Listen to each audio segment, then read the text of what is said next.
Hello, and welcome to the Physical Therapy Owners Club. I'm your host, Nathan Shields. Welcome back. And today I've got business partner, friend, and many time guest on the podcast, Will Humphreys, with me today. Will, thanks for joining me again. As always, it's a pleasure to be here, Nathan. Thanks for having me. It was great to see you at PPS last week and catch up, but also, get some energy from that. Was that your first PPS you went to? Yeah, that was my first one. I can't believe it. I have attended so many different conferences outside of physical therapy. It was a little bit like, why haven't I done this? It was really cool. Right. And I loved seeing you as well. It was so fun. What was interesting to me, and tell me what you thought, but there's like 20,000 PT owners in the country, supposedly, somewhere along there. And less than 1,000 are at this conference. A conference that's specifically set up for PT owners to address their issues and networks with similar owners. Why do you think it is that only 5% of PT owners show up at a conference like that? Well, unfortunately, I think I know all too well why. Because this was my first one. Yeah. But yeah, dude, it's like, people do not, again, they don't know what they don't know. And PT owners, we are the worst trained business professionals in any industry, in my opinion, after spending time outside of our industry or even in healthcare, right? So PTs are so busy, working 60, 70-hour weeks, treating their patients as business owners. They don't even know they should go to this thing that would absolutely resolve like most of their headaches. And like building the network part of development is not only the most valuable, but it's also the most fun. So it's kind of like this work retreat where you get to go and connect and hang out with people. But I think also, like, if any of your listeners are wanting to start a business, they should go to PPS. Like, think about if you and I had gone to PPS before we'd opened our first practice and just like met PT owners and built our network and learned about different companies instead of trying to like reinvent the wheel. I don't know, man. It's crazy how few people go to this thing, given what it provides its students. And it's crazy that I never went, you never went until after we sold our businesses, right? But I think I had the same fear that most clinic owners do now, and that is, well, you're asking me to leave for Wednesday through Friday, business days, right? You couldn't make it a Saturday and Sunday. So I'm going to leave my business. I'm going to lose revenue because I'm not treating, right? And for what? To get some presentations about business? Well, whatever. And now I look back at it like, that's how we grew our business. We got some coaching and consulting, yes, but don't you agree that one of the biggest things about getting some consulting and coaching and being part of mastermind groups was simply the networking and getting to know people and gleaning off of their experiences and talking to them in the hallways and in the exhibit halls? Yeah, like I don't. So what's funny about this, like what you're saying is, of course, I totally agree. That's like financially the most valuable thing we could ever do is build our network, right? Mm-hmm. And like, but see, the thing that we don't know is that like outside of healthcare, outside of PT specifically, this is all people, it's just a known fact. It's like gravity. If you go to these things, you build your network and you learn about what's current with terms of services, you make your job easier and you make more money. Mm-hmm. And instead, it's the exact opposite. Like, how can I give up 3 days of revenue? Really shows me how most PT owners are typically hanging by the skin of their teeth. They just don't understand. And that's hopefully what this podcast will do. It's like maybe the title of this podcast should be, was PPS worth it? Yeah, exactly. Because it goes back to our mentor, Scott Fritz, your net worth equals your network equals your net worth. And when that first landed on me, I was like, really? But you think about it, and it goes back to the phrase, you are the average of the 5 people you spend your most time with, that kind of stuff. When you grow a big network, then you see opportunities and you can leverage information and intelligence from other people in that network in ways that you never would have done yourself. And you're otherwise working on an island. I mean, that's so much why my mantra is reach out, step out, and network. You got to reach out occasionally to some coaching, get some knowledge, but you got to step out of patient care and network, because those are the 3 things that the most successful PT owners do.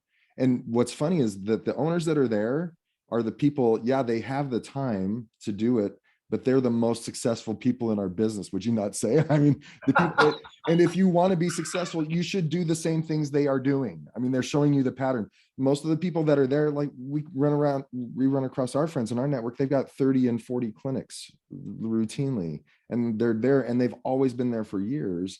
And it's not just a bunch of one-off clinic owners going to these conferences. It's these people that have multiple clinics and they find it valuable. Right. Well, it's interesting too, when you think about like, there was 1,000 registrants, right, this year for PPS. Of those people, a lot of the owners were bringing their own teammates. So in terms of unique business owners that were actually there, it might be closer to like 800 or 700. And then when you consider the fact, and I met at least a dozen people who had retired.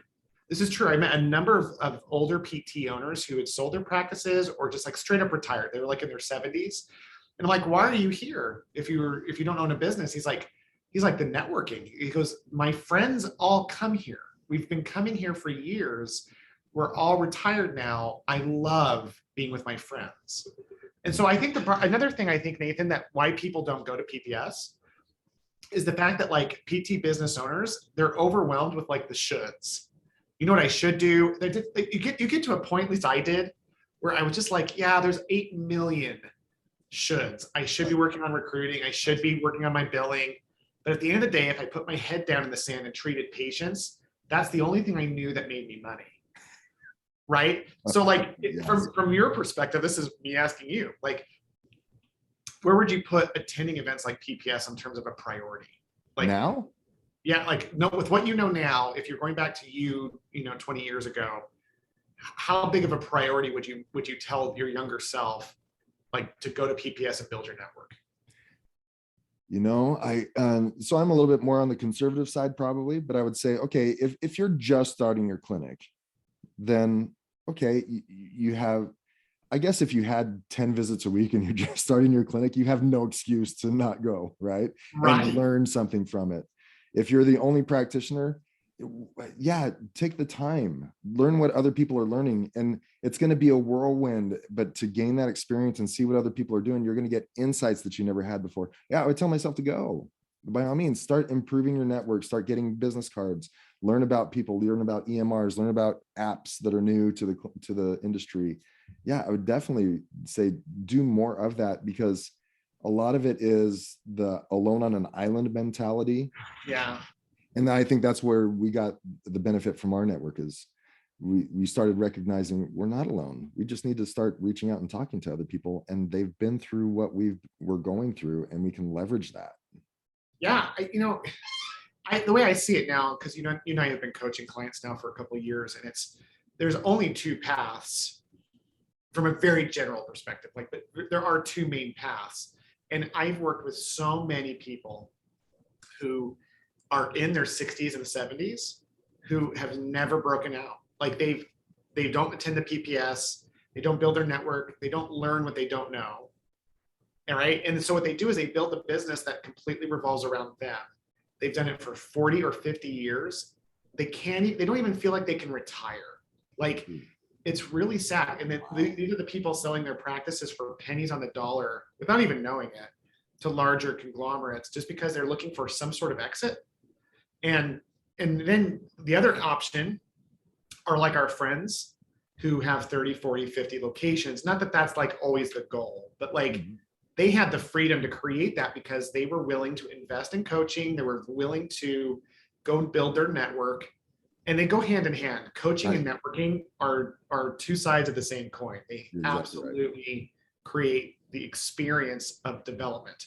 And so for people to go back, I mean, for me, I'd go back to my younger self and be like, dude, go every year, make it your top priority, because no matter how busy you think you are, no matter how much you think this place will implode if you don't show up, the bigger danger is that it never blows up, that I stay this successful the rest of my life until I'm 70 years old. And then I'm like literally hundreds of PT owners across the country who just don't even know how to retire because they've never figured out how to make the business bigger than them. Mm-hmm.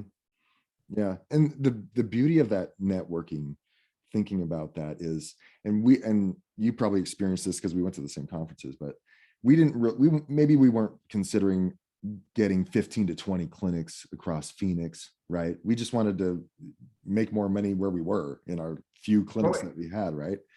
But once you meet the guy who has 30 clinics and he's like, yeah, I was just like you 10 years ago, 5 years ago, I had 3 clinics.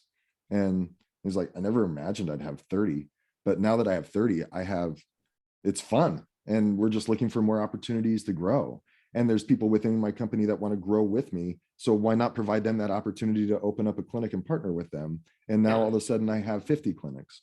And so networking with those types of people just expands your vision. Like, wait, you weren't perfect the entire time. You haven't been a 30 clinic business owner your entire life. Right. You were just handed the keys. You actually started where I was. Because if you would ask me back when I was first opening the clinic, it was, I want to have 2 therapists treating up to 150 visits a week. That was my vision. Right. And yeah, totally. But once I got there, I was like, my life sucks. Like, I'm not seeing my kid. I'm not seeing my newborn for 3 days on end awake, because I'm going to work before they wake up and I'm coming home after they go to sleep 2 or 3 days in a row. And I can't go on vacation without getting calls from the clinic every day. This isn't what I signed up for, even though I achieved my goals. Whereas when I'm networking, I'm like, wait, there's a way to own your business and not have it completely dependent upon you all the time. Right? You can leave and come to a conference like this and you're not worried about your revenues. And so, yeah, just seeing people like that and knowing that's there can expand the vision. Yeah, when you were talking, what really was present for me is how I used to think that when other people were more successful than me, that they were just better business owners. I think there's something about when we don't see what we don't know, or we're not even clear on like what we don't know. Like, we assume it's us. Like, our value is, well, and that might be another reason why I used to put my head in the sand and treat like a lot of business owners, is because they know they're valuable there. They know their patients show up. They know that they can make an impact. They get cookies. Like, there's this cycle of feedback around you're valuable.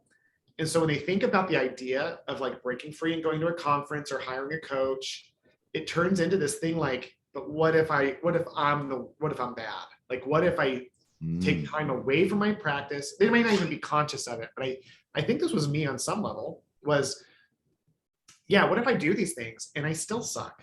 And like, my business doesn't grow. And because I took time and money away from my business to do this, what if I hurt my business? The one thing that is telling me that I'm valuable, right? Like, it's an interesting mindset, because when you were talking about it, it's like, why wouldn't someone do it? And I'm like, well, why didn't I? And that's kind of what came to mind. Well, go ahead. You're going on. No, I was going to actually change the topic a little bit. I didn't want to interrupt, but instead of like, I wish it's not that I've overcome this, but I wish I could go back to my former self and say, let's change the question. Like, can you go to PPS or not, essentially? And if I'm a younger person with that mentality, I'm like, no, I'm going to lose business because I equate my worth to the patients that I see, and I collect so many dollars per hour with each visit. And so that's my worth. And if I don't go, then I'm losing money. Whereas changing the question just simply starts expanding the possibilities. Like, what would you have to do to make it to PPS and not lose any revenue? Yeah. I mean, what would you have to do in your business to do that? And that's almost like the challenge I want to put out there to a lot of people who didn't go and have those same concerns is, okay, next year's PPS is Aurora, Colorado, November, 2nd through 5th or something like that. Yeah, it's at the Gaylord, which was an amazing facility in Dallas. And so this is at the Gaylord in Colorado. Like, what would it take for you to get to PPS next year, just as a symbol? I mean, yeah, there's some value in being at PPS and networking that we're talking about, but just as a symbol that you created a business that allows you to leave for 4 or 5 days and not lose any revenue. What would you have? You got a year to do it. Why couldn't you? Could you create something like that? And what would you have to do it? Because once you open those possibilities, like, if it's just up to me to, is it a yes or no question? Are you going to go or not? And should you? It's, might land on no, but rather opening up the question to what would it take? If I'm telling you it's valuable and you should be networking, well, then what would it take? A little bit of faith, of course, but what would it take in your business to leave Right. 3 or 4 days? And then that's when brainstorming kicks in. That's when you start thinking about, oh, well, maybe I could plan ahead 2 or 3 months in advance and find an on-call person to help me out. Or, I move my schedule up and tell patients to come in Monday through Wednesday, and I'm going to take Thursday and Friday off and be okay with it, just like any other holiday, and get my team prepared for that.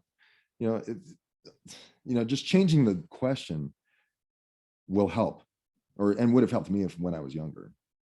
Yeah, I like that. I think, when I hear you talk about it, you're like working with people and like saying, hey, change the question, think about it. And I think that's going to help a lot of people. For those of you who are a little bit, people who are listening, who are a little bit like thicker skulled, get off your butt and go next year. Like, I'm not saying that as a judgment. Seriously, no, I love it.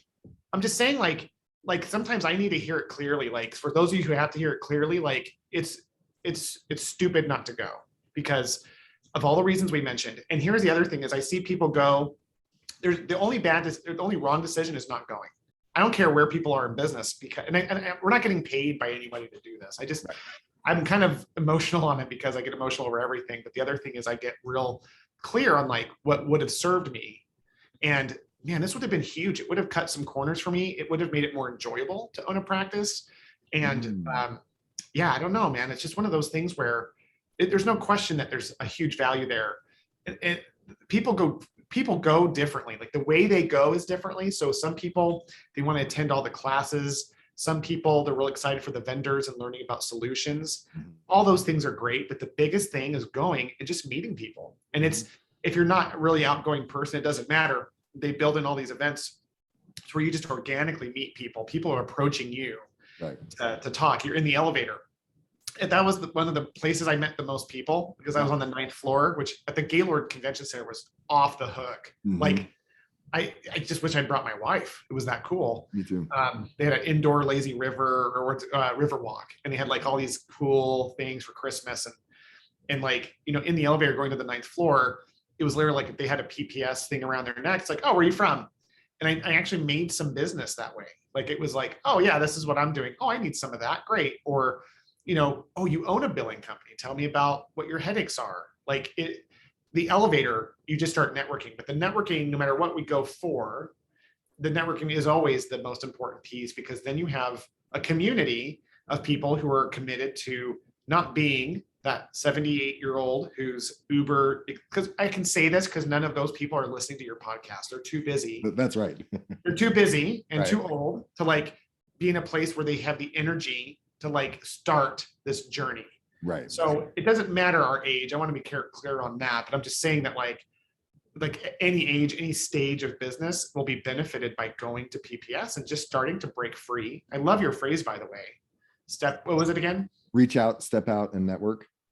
Love that. Yeah. And it, like I said, it could, if it's just a symbol, it's a year away. It could be a symbol of your business's growth to say, as of November next year, I'm going to have a business that runs without me. I don't have fears about lost revenue if I leave for 3 days. And if you want to take it to the next level, my team will handle everything without calling me. I will be completely off the grid. Yeah. Can you imagine? Like my head would have exploded with that possibility 10 years ago, 15 years ago when we got started, to think that, is that possible? Can that happen? I mean, is part of it also, not to get back into the discussion because we're kind of putting a bow on it, but part of it could be like, well, I'm the guy. Yeah. Like if I'm not there, then of course it can't run. And where your team is probably like, it'd be nice if you weren't around once in a while and just set some expectations for us.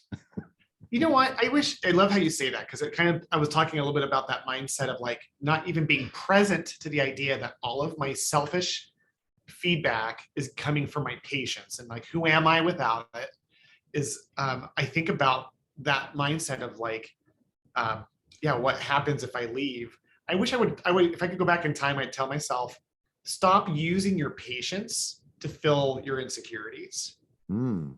You know, because like that's what we're doing. We're like, well, if I leave, who's going to treat so and so? Because no one treats them as good as I do. I'm the best ever. We all like, we don't really say that, but we all kind of believe it because we hire PTs and most of them aren't as effective as we are because they're not owners. They're not incentivized to care as much as we are. My mentor, I've had lots of coaches, but one mentor, a guy named David Berg that you know. In my first conversation, he is a healthcare professional who ended up going full-blown business owner in healthcare. He owns hospitals, plural. Like he oversees surgical centers and family practices. Like this guy has been wildly successful, and I'm very grateful to have had him in my life. In the first conversation, he pissed me off. He tells me, he's like, oh, tell me about your business. And I just kind of told him about my practice. I had, the one location or whatever. And he's like, oh, so you still treat full-time and you're a business owner? And I'm like, yeah. And he goes, you'll get over that. You'll get over that thing that you think, treating patients is like the best use of your time. You'll get over that. And I just remember being so angry. I'm like, you don't get it, man. Like I am this amazing. If I don't show up, then things go to pot. They're coming to see me. Yeah, dude, you don't know my situation. And like, I'm in a rural community. Like it's hard to recruit and all these, man, ineffective ideas that ran my world. Right. But it changed it because I realize now, and I hope people hear this as judgment, that like I was being selfish, like not building my network, which by the way made it more fun and made it more about a team of people and helped me find better therapists. That was the thing that I did that was better for my patients. The thing that I did that was better for my patients was making me a better business owner.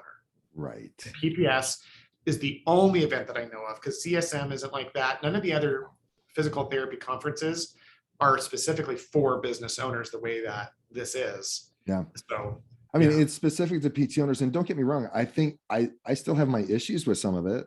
Like, I really don't think that the APTA through PPS, and this is my limited outside perspective, is that I don't think they're addressing the other 19,000 owners as well as they could be, especially the one-off clinic owners that are newer that could get some benefit from it. I don't think they're advertising, promoting it more, and maybe creating courses that would be specific to a newer owner. But besides that, I think just simply the networking involved in what can be learned as it's currently constituted is a huge benefit and is worthy of every owner going. It makes me wonder, like now you've got me like thinking critically of PPS. Oh, no.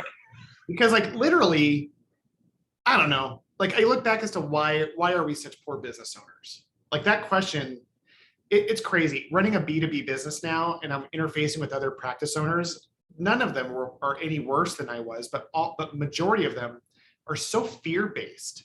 Mm-hmm. Like compared to other industries, and I've worked gratefully because of Entrepreneurs Organization. I've networked with business owners for 15 years outside of healthcare. I have never seen like the overall fear and ignorance that like drives our industry. And it's like, part of me goes like, well, who's responsible for causing it? Who's responsible for helping fix it? Well, we have to look at both ends. I mean, if we're going to say what's causing it, as much as I love my education systems, I looked at those first. Mm-hmm. Because as a student, I was just bombarded by teachers who never owned private practices telling me that my license is my livelihood. And if I don't dot every I and cross every T, I'm going to get crucified one day. Mm-hmm. By Medicare, go to jail and get raped or whatever. Sorry. But the point, like, but that was literally like, that's an exaggeration, but it was in the actual vein of what I thought was going to possibly happen to me. Yeah. I guess if I'm being really honest, I'm being like super authentic right now. I remember working for you back when I first became a PT and like Medicare billing and not knowing what I didn't know. Sorry about that. And not knowing what I didn't know about, and I didn't know if I was over or under billing. So I would always chronically underbill. But I remember even then being worried, like, what if I get audited and I go to jail? And then literally that was my fear of what I said earlier. So like, this face doesn't do well in prison. Like there's no world. And I mean, I'm making light of it, but literally that's what I would drive to Florida, thinking about some mornings, feeling sick to my stomach.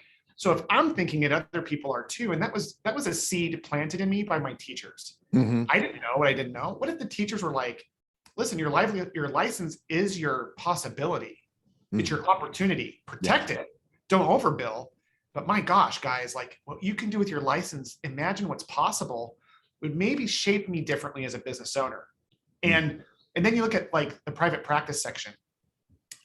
We have to give them kudos for what they've created, because it is massively successful. Much better than what it used to be. Yeah. And I agree with you. I say we still challenge it as members of that group. And of course, that means that we should start running for office or whatever that looks like if we're really serious. Yeah. But the point is like, if we're evaluating it, it's failing. If PPS's vision is to get private practice to thrive in the United States, it's failing. It's that number of companies is going from 20,000 to 25. And I'm not criticizing the current leadership, because I think it's the current leadership that produces the value that is there. And the problem might be too big for one organization, but if we're just being objective, like a private practice section, as in terms of its mission to promote successful private practitioners, is failing at large, because our industry is run by and large by single clinic practice owners who don't have a home life balance, who are developing heart conditions. Yeah. And they have to go recruit these PTs who are coming in being taught by these like social thought leaders that I'm aware of that drive me crazy, saying you're getting taken advantage of by your PT practice owner because you're not making six figures. So the PT practice owner, the men and women, are the only brave people in our industry, and they're handicapped by ignorance and the fear that gets installed in them by the educational system. And I'm done talking. No, I was just thinking, wow, you've got a good soapbox going, man. Nice job. I know. I'm sorry. I just you know how it is. You get into this space with these people, and it just, if we care about it, like, I don't know. That's the thing. And not to make light of the fact, like my friend Mark Moore mentioned this the other day, the PT owners that learn about their business and do it well are really good business owners, because our margins are small, because we have to manage every dime, because we have to be so intricate with our documentation and billing. Otherwise we do get maybe metaphorically raped by the insurance companies. But don't say it, Will. But so but it makes us better business owners, because he says, I talk to friends now who are outside of healthcare altogether, and they don't know half the stuff that I know, because I've made myself into a business owner that does watch the details and knows more and has to know more in order to be profitable. So there are so many great business owners within the industry. It's just unfortunate that that's not seeping in and getting out to the other single practice owners who are stressing and straining day to day, just looking for that moment to either, number one, get bought out because I'm sick of it and I've got the headaches, or number two, maybe they die off and that relieves their concerns altogether. But number three, like, okay, I guess when I'm done, I just hang up my coat and lock the door and walk away, and nothing to show for it, right? Oh. And you don't want that to happen. There's opportunities out there, and as an industry and as an organization, we just need to push that forward. Yeah, I agree. It's funny that you mentioned that. I was told by my mentor, who's owned multiple healthcare businesses, but he's also started some outside of healthcare. He told me the same thing. If you can run a successful physical therapy practice, that makes you a leader of leaders of business owners. It's kind of the opposite. As PT practice owners, most of us are insecure about being a business owner. So we get lost in that patient care. But if you can learn to overcome it, because what I would say is that, like, yeah, it's hard, but I think anyone can do it. I also make sure that, like, that's something I really believe. I believe any physical therapist can do it and should. I think every PT that it even calls them a little bit should go open their own practice. Yeah. But I just wish that they would do it with the right support. And yeah, we're getting there. I think the bigger thing is we're getting there. We've got organizations like the PPS is totally evolving. It's getting better and better because of the current leadership and other people to make it more effective. There's all these private practitioners. There's more coaches. When you and I started, I would doubt there was a single coach outside of one or two larger groups. But now, like you specialize in very specific areas that help. I specialize in different areas. Like, there's a whole slew of services and people that can help people learn what they don't know and become wildly successful. Yeah. It all starts by going to PPS and, like, just learning, what is it that I don't know? Yeah. Like, I don't need to figure it all out. I just need to know what it is in general, what I don't know. Oh, there's a solution for marketing. There's a solution for billing. There's a solution for coaching. It's all out there now. You just got Yeah. to learn. Am I following HIPAA guidelines? Well, they'll have a presentation about that. How do I withstand a Medicare audit so I can minimize that fear in the future? That's there too. You know, all those things are, you wouldn't think about. That's why I want to go to PPS. But when you see the titles, you're like, oh yeah, I could learn more about that. Oh yeah, I could learn more about that. Okay, yeah, I could probably take something from that. And so that's the beauty of it, is that you make yourself available to those opportunities. Question for you, kind of wrapping things up a little bit. Yes. No, that's fine. 0 to 10, 10 being like crazy recommend, 0 being like don't go at all costs. What would you rate the PPS experience at for you? For people who are listening? Yeah, for you, for personally, and for people who are listening, like maybe 2 score. Like for me, I love the networking. And so for me, it is an option. I don't have to go because I'm not a business owner right now of a PT clinic. So it's an 8. Yeah. But it's closer to 9 or 10 if it's someone who's listening and has a clinic. How about you? 9. Yeah. The only reason I don't give it a 10 is just because I believe there's a lot of opportunity to upgrade it. Right. But like, yeah, I mean, if someone's in a business and they're working 70 hours a week, it's a 20 out of 10. Yeah. Like for anyone, like, so if someone has, what's funny is the most of the people there, I think it's more of an 8 or 9 for them. Like if you have 40 clinics, they know almost everything there. They've got their own solutions. It's only about the networking. And that's still incredibly useful, an 8 or a 9, but like they're smart enough to make those networks a lot of different places. Right. Well, we ended up on a topic that we didn't plan on. No, this wasn't why we got on the podcast. We'll have to do that another time. Okay, because when we talk next, just a little teaser, is Mm, we're going to talk about the Great Resignation. that's right. Yeah. So Great resignation. We're going to talk about why people are leaving and what we can do about it. Right. All that stuff. Well, thanks for talking with me today, man. I appreciate it. That was a lot of fun, Nate. Thank you. All right, we'll see you.